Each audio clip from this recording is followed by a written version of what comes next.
नरेंद्र मोदी लगातार तीसरी बार देश के प्रधानमंत्री बनने जा रहे हैं। इसे लेकर किसी को कोई कंफ्यूजन ना है और ना होनी चाहिए। बीजेपी 240 सीट के साथ इस बार भी सबसे बड़ी पार्टी बन चुकी है। बीजेपी की खुद की टोटल सीट इंडिया अलायंस के नंबर से ज्यादा है। नई सरकार के गठन को लेकर दिल्ली में आज बहुत हलचल भी है। सबकी नजर आज दिल्ली में एनडीए और इंडिया अलायंस की बैठक पर है। इस बीच नीतीश कुमार दिल्ली आ रहे हैं। तेजस्वी यादव भी उसी फ्लाइट से आएंगे जिससे नीतीश कुमार आ रहे हैं। दर्शकों को ये हम क्लियर कर दें कि दोनों के एक फ्लाइट में होने का मतलब ये नहीं कि दोनों एक साथ हैं। इससे कोई फर्क नहीं पड़ने वाला। नीतीश दिल्ली आएंगे तो एनडीए की मीटिंग में शामिल होंगे, तो वहीं तेजस्वी यादव शाम को इंडिया अलायंस की मीटिंग में शामिल होंगे। ये भी आपको बता दें कि नीतीश कुमार इस बार कोई गड़बड़ नहीं करने जा रहे हैं। कोई पलटी नहीं होने वाली है। पिछले 72 घंटे में मोदी अगर किसी लीडर से मिले हैं तो वो सिर्फ और सिर्फ नीतीश कुमार ही हैं। मोदी के तीसरे टर्म की शपथ ग्रहण की एक तरफ तैयारियां शुरू हो चुकी हैं। राष्ट्रपति भवन को पब्लिक के लिए 9 जून तक के लिए बंद कर दिया गया है और आज ही मोदी राष्ट्रपति को अपना इस्तीफा सौंपकर नई सरकार बनाने का दावा भी पेश कर सकते हैं। नरेंद्र मोदी के थर्ड टर्म को लेकर अब किसी भी तरीके की कोई कयास की गुंजाइश तो है नहीं। अकेले अगर बीजेपी की बात करें तो वो इन टोटल इंडिया अलायंस से ज्यादा नंबर लेकर आई है, लेकिन हर कोई ये पूछ रहा है कि इस बार बहुमत तो भाई बीजेपी के अकेले दम पर है नहीं, तो उन्हें तो अलायंस का सहारा है और 2 बड़े प्लेयर जो हैं वो जेडीयू और टीडीपी हैं। तो क्या नीतीश कुमार या चंद्रबाबू नायडू कुछ कर सकते हैं या कुछ करने की संभावना है? तो सबसे पहले हम नीतीश चंद्रा हमारे सहयोगी पटना से लाइव जुड़ गए हैं, उन्हीं से बात कर लेते हैं जेडीयू की संभावनाओं पर। नीतीश, कल जब केसी त्यागी जेडीयू के वरिष्ठ नेता इंडिया टीवी पर जुड़े थे तो उन्होंने कहा कि नीतीश कुमार बीजेपी के साथ हैं, मोदी के साथ थे और आगे भी रहेंगे। फिर भी शंकाएं लोगों के मन में पैदा होती हैं।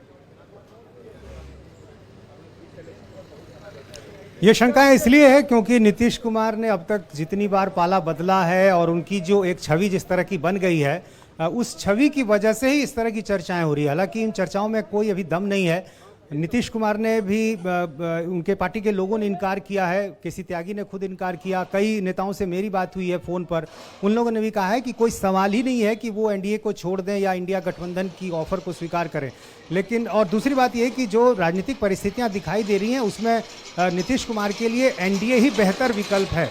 और अब जो नीतीश कुमार जिस स्थिति में है, जिस तरह से उनके जो सांसद अभी हैं, 12 सांसद हैं, और ख़ासतौर से बीजेपी की स्थिति जिस तरह से कम हुई है, डवाडोल हुई है, तो उस हालात में नीतीश कुमार के लिए एनडीए ही बेहतर विकल्प है। ये बात नीतीश कुमार भी समझते हैं। हालांकि इस तरह की चर्चाएं जेडीयू को सूट करती हैं, जाहिर है इससे जेडीयू का कद जो है वो बढ़ता है, तो इसलिए इन चर्चाओं को कोई बहुत ज्यादा कहें कि खंडन करने की कोशिश भी शायद ना की जाए। और कुछ हद तक इंडिया अलायंस के अगर हम नेताओं की बात कर लें, जैसे कि मनोज झा भी थोड़ी देर पहले हम इंडिया टीवी के दर्शकों को नीतीश सुना रहे थे कि वो यहाँ भी आ सकते हैं। इस तरीके का कंफ्यूजन पैदा करके मनोज झा जो है हो सकता है कोशिश कर रहे हों कि एक मैसेज नीतीश कुमार तक पहुंचाया जाए कि देखिए यहाँ दरवाजे खुले हैं, आप एक बार खटखटा कर तो देखें। लेकिन इसकी संभावना फिलहाल नगण्य दिखाई दे रही है क्योंकि लगातार जेडीयू के ऊपर जो भी कमेंट आ रहे हैं वो इंडिया टीवी आपको दिखा रहा है। नरेंद्र मोदी तीसरी बार प्रधानमंत्री बन रहे हैं, इसमें कोई कंफ्यूजन नहीं है। मोदी तीसरी बार प्रधानमंत्री पद की शपथ लेने जा रहे हैं, इसमें भी कोई कंफ्यूजन नहीं है।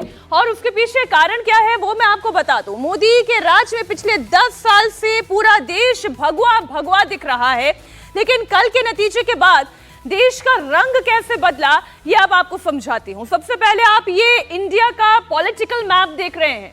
जब नरेंद्र मोदी ने पहली बार पूर्ण बहुमत के साथ केंद्र में सरकार बनाई थी, बीजेपी को 282 सीट मिली थी और एनडीए का स्कोर था 336। उस वक्त ये पॉलिटिकल मैप कैसा दिखाई दे रहा है? कांग्रेस घटकर 44 सीट पर आ गई थी। पैचेस में कांग्रेस पार्टी दिखाई दे रही थी, कुछ पूर्वोत्तर के राज्यों में दिखाई दे रही थी, कुछ मध्य प्रदेश में दिखाई दे रही थी, कुछ दक्षिण में दिखाई दे रही थी। लेकिन 2014 के बाद आया 2019, तब यूपीए 59 पर ही अटक गया था। लेकिन 2019 के चुनाव में क्या स्थिति हुई? वो तस्वीर भी आपके सामने। 2019 के चुनाव में देश पर भगवा रंग चढ़ गया।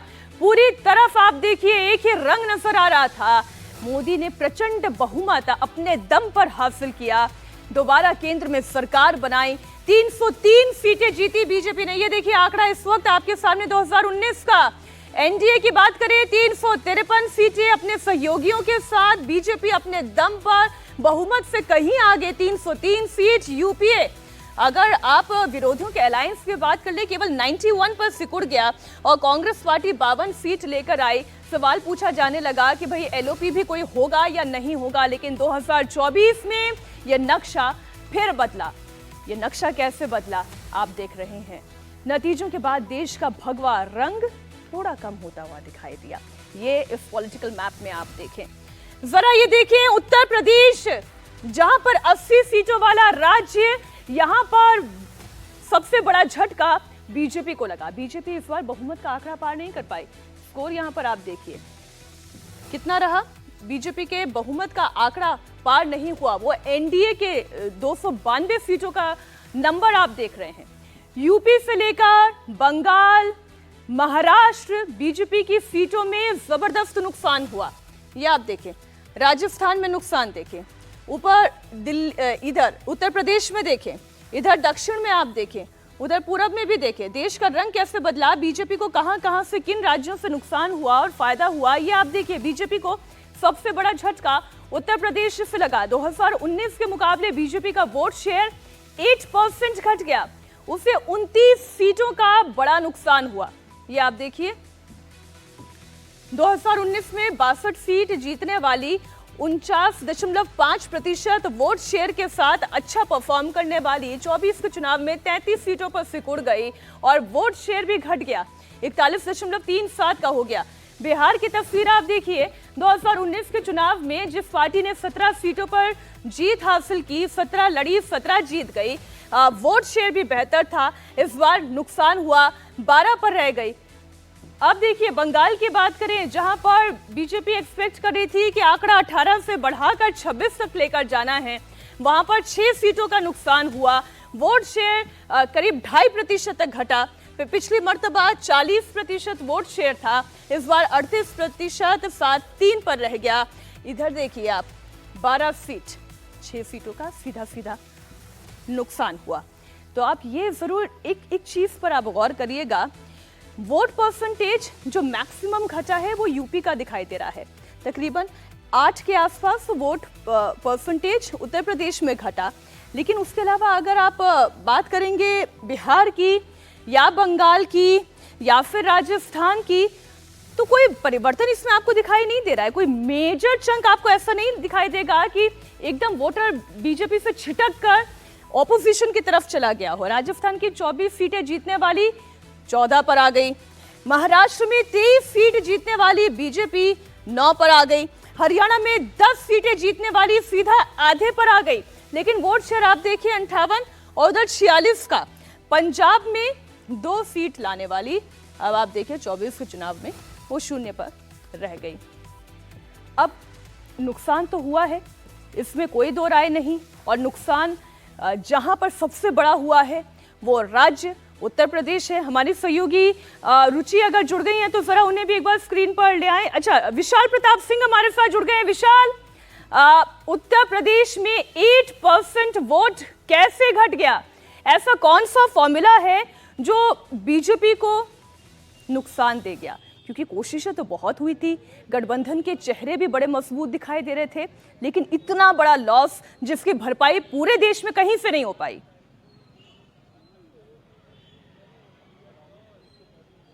मीनाक्षी, देखिए सीधा सा जो इसमें पूरा मैथमेटिक्स है वो समझना बहुत आसान है। 8% बीजेपी का जो वोट टर्नआउट है वो उत्तर प्रदेश में कम होता है, और जो सीटें पिछली बार 62 आती हैं वो घट करके 33 पे आ जाती हैं। मैं सिर्फ बीजेपी की बात कर रहा हूँ, अलायंस की बात नहीं कर रहा हूँ इस समय।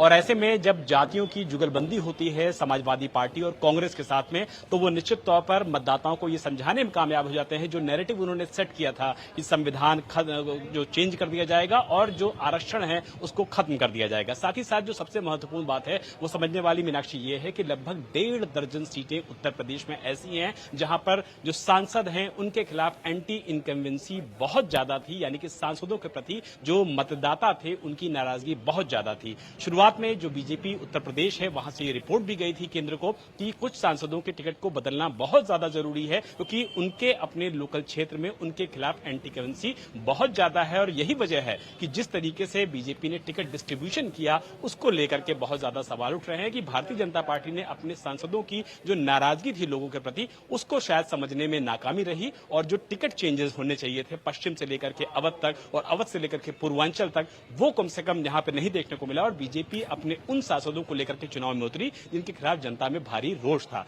दूसरी वजह यह रही कि जो भी राजभर वोट थे, निषाद वोट थे, दलित वोट थे, इन वोटों का छिटकना, यूं कहें जाना कि इंडिया गठबंधन की तरफ चले जाना भारतीय जनता पार्टी के लिए उत्तर प्रदेश में सबसे बड़ा नुकसान रहा। और उसमें सबसे बड़ी वजह यह रही कि अगर Faizabad seat Bharatiya Janata party loose कर जाती है तो आप समझिए लल्लू सिंह को लेकर तो लंबे समय से नाराजगी चल रही थी, एंटी इनकम्बेंसी भी थी, और ये कहा जा रहा था कि ये बड़ा अच्छा मौका था कि यहाँ पर कैंडिडेट को बदल दिया जाए, लेकिन इसके बावजूद ये नहीं किया गया। और सामने लड़ने वाला ऑपोजिशन का नेता मजबूत कैंडिडेट था, उसके बावजूद चूक तो हुई है और इस नुकसान का विश्लेषण भी किया ही जाएगा या किया जा रहा होगा। एक और सेक्शन भारत का ऐसा जहां पर बीजेपी को नुकसान हुआ, हम राज्यभर बात कर रहे हैं और पूरे पॉलिटिकल मैप को आपके सामने रख रहे हैं। बात जो है वो दक्षिण की कर लेते हैं। दक्षिण के 4 राज्य जहां पर 19 का चुनाव और 24 के चुनाव में एक बड़ा अंतर आप देखेंगे। आप देखिए केरल, पिछली बार बीजेपी ने 12.9% का वोट शेयर हासिल किया था। वो सीटों में तब्दील तो नहीं हुआ, लेकिन हाँ 24 के चुनाव में एक तस्वीर ये जरूर बनकर उभरी कि वोट शेयर बढ़ा, एक सीट भी आई। ये पहली बार है जब केरल में कमल खिला है। ये आप देख रहे हैं, एक सीट बीजेपी कमल खिलाने में कामयाब रही है। 16.68 वोट शेयर बढ़ा है। जो इम्पॉसिबल सा दिख रहा था वो इस बार दक्षिण में पॉसिबल हुआ है। तेलंगाना की बात करें जहां पर बीजेपी का वोट शेयर इस बार बढ़कर 35 तक पहुंच गया और उसे 8 सीटों का फायदा हुआ है। आप देखिए 2019 के चुनाव में बीजेपी का वोट शेयर कितना था और वो कहां तक पहुंचा। 19.4% वोट शेयर सीधा 35.08 पर पहुंचा और 8 सीटों का फायदा बीजेपी को हुआ। ये तेलंगाना की तस्वीर आपके सामने। बात आंध्र प्रदेश की भी। आंध्र प्रदेश में अलायंस का साथ बीजेपी को फायदा पहुंचा गया। टीडीपी के साथ हुए अलायंस ने बीजेपी का वोट शेयर बढ़ाया, इस वोट शेयर को एक सम्मानजनक मुकाम तक पहुंचाया। आप देखिए इस वोट शेयर को 11.28 तक पहुंचाया गया, तो 3 सीटों का फायदा यहां पर भी हुआ। लेकिन तमिलनाडु की तस्वीर आप देखिए, बड़ी इंटरेस्टिंग है। तमिलनाडु का आंकड़ा इसलिए दिलचस्प है क्योंकि इस बार बीजेपी का वोट शेयर यहां बढ़कर 11.24 हुआ। बीजेपी का वोट शेयर 8% बढ़ा। तमिलनाडु में बीजेपी को हालांकि एक भी सीट नहीं मिली, स्टालिन का जलवा कायम रहा, लेकिन इसके बावजूद ये ट्रेंड ये बताता है कि बीजेपी जो लगातार ग्राउंड लेवल पर मेहनत कर रही है उसका असर वोट शेयर में होता हुआ दिखाई दे रहा है। कम ही सही, लेकिन पहले से उत्साहजनक। बीजेपी को सबसे ज्यादा अगर कहीं फायदा हुआ है तो वो राज्य है ओडिशा। 2019 के चुनाव में बीजेपी ने यहां पर 8 सीटें जीती थी, वोट शेयर था 38.37। 2024 के चुनाव में बीजेपी का वोट शेयर 45.34 पर गया और उसने ओडिशा की 20 सीटों पर जीत हासिल की। ये 2019 से 2024 तक का जो ये पूरा लेखा जोखा आपके सामने रख रहे हैं। 8 से 20 तक पहुंच गई बीजेपी। अब हिंदी बेल्ट की अगर बात कर लें, हिंदी बेल्ट में बीजेपी वर्सेस कांग्रेस की आप बात करें, 10 राज्य हिंदी बेल्ट की 225 सीट वाले वो राज्य, यहां पर बीजेपी वर्सेस कांग्रेस का प्रदर्शन क्या रहा। बहुत कल से आप सोशल मीडिया पर भी देख रहे होंगे, बड़ी हल्ला हो रहा है, हाय तौबा मच रही है। ये एक तरीके का परसेप्शन और नैरेटिव क्रिएट किया जा रहा है। इस बार तो बीजेपी को एकदम साफ कर दिया है, लेकिन ये नहीं भूलना चाहिए कि अभी भी हिंदी बेल्ट में बीजेपी कांग्रेस से बेहतर प्रदर्शन कर रही है। सीटों में नुकसान जरूर हुआ है। आप इस आंकड़े को देखें, बीजेपी का वोट शेयर तकरीबन वहीं पर कांग्रेस पार्टी अपने आप को ला पाने में कामयाब दिखाई दे रही है। कितना प्लस कितना माइनस वो आपके सामने है। जरा अगली ग्राफिक्स पर चढ़ते हैं। बीजेपी, हमारे साथ कौन संवाददाता जुड़े हुए हैं? पीसीआर विशाल, हम हिंदी बेल्ट की बात कर रहे हैं, हम दक्षिण की बात करें, दक्षिण की चर्चा हम हमारे साथ पवन नारा भी जुड़ेंगे विजयवाड़ा से, लेकिन अगर हम हिंदी बेल्ट की बात करते हैं, काऊ बेल्ट की बात करते हैं, इन राज्यों में बीजेपी को जितना थोड़ा नुकसान हुआ है वो परसेंटेज फायदा कांग्रेस पार्टी को मिलता हुआ क्या दिखाई देता है, या वो बटा हुआ है?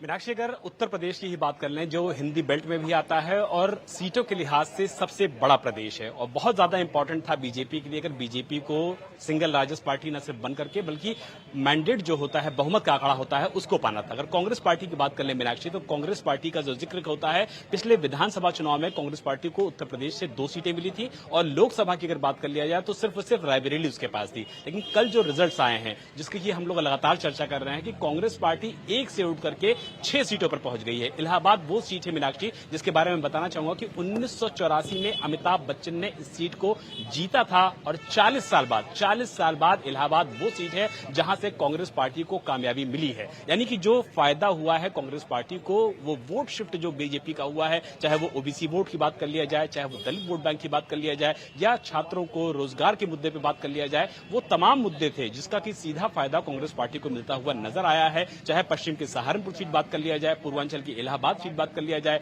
अमेठी रायबरेली की बात कर लिया जाए, और इसके अलावा अगर बात कर लें बाराबंकी की, जो कि लखनऊ से बिल्कुल सटी हुई सीटें हैं, अगर इन सीटों पर कांग्रेस पार्टी को कामयाबी मिली है तो ये कहा जा सकता है कि हिंदी बेल्ट में भारतीय जनता पार्टी को जो नुकसान हुआ है उसका सीधा फायदा कांग्रेस पार्टी को मिला है। और कांग्रेस और समाजवादी पार्टी ने मिलकर के जो जुगलबंदी बनाई है हिंदी बेल्ट में, उसका सीधा फायदा कांग्रेस पार्टी और समाजवादी पार्टी को न सिर्फ सीट शेयरिंग में मिला है बल्कि जो वोट परसेंटेज होता है उसको बढ़ाने में भी मिला है। देखिए ये विपक्ष के लिए उत्साहजनक हो सकता है, लेकिन अभी भी अगर आंकड़ों की जुबान में विशाल हम देखेंगे तो बीजेपी अभी भी इंडिया अलायंस से आगे दिखाई दे रही है, कांग्रेस पार्टी से भी आगे दिखाई दे रही है। बहुत शुक्रिया पूरी जानकारी के लिए विशाल आपका।